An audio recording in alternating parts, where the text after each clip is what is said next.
By now, you've heard that the New York Yankees will no longer play Kate Smith's song, God Bless America, during their seventh inning stretch. And outside the Spectrum, the Philadelphia Flyers have removed the statue of Kate Smith. They did it in the middle of the night. Now, Kate Smith is no longer alive, and her rendition of God Bless America is considered one of the best.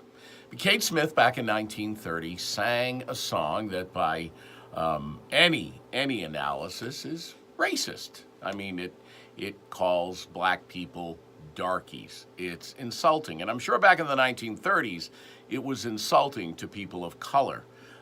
Unfortunately, it was probably generally accepted as okay within the non-minority community. Now, I never knew she sang that song, and the fact is she sang that song at a time when it was acceptable. All right, let's think about Bernie Sanders.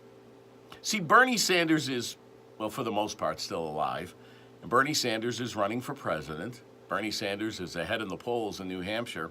But Bernie Sanders, around 1970, wrote an essay in which he said that women fantasize about being raped by multiple men. Now, when he was asked about this a couple of years ago, his campaign responded and said, oh, it was just Bernie's attempt at dark satire. But back in 1970, saying a woman fantasized, or all women fantasized, about being gang raped was not socially acceptable. And yet, no one's really all that concerned about it. No one has removed Bernie from the campaign trail.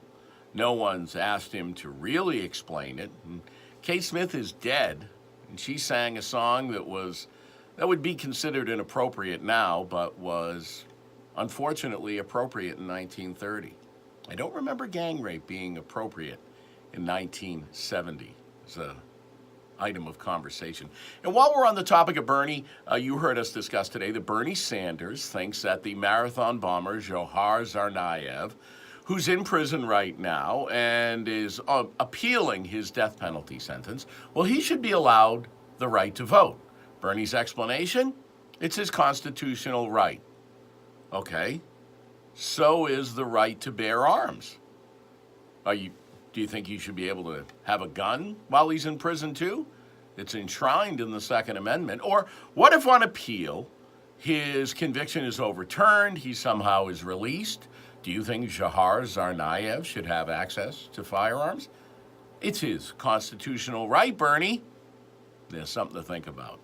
And speaking of Bernie and Elizabeth Warren, because she's jumping on this bandwagon now, should public colleges and universities be free? That's our Twitter poll today. Look for @JimPolito and the blue check mark. Take the poll, provide your answer, and then we'll have the results tomorrow morning right after the 7 o'clock news. Until then, have a great day, and God bless America.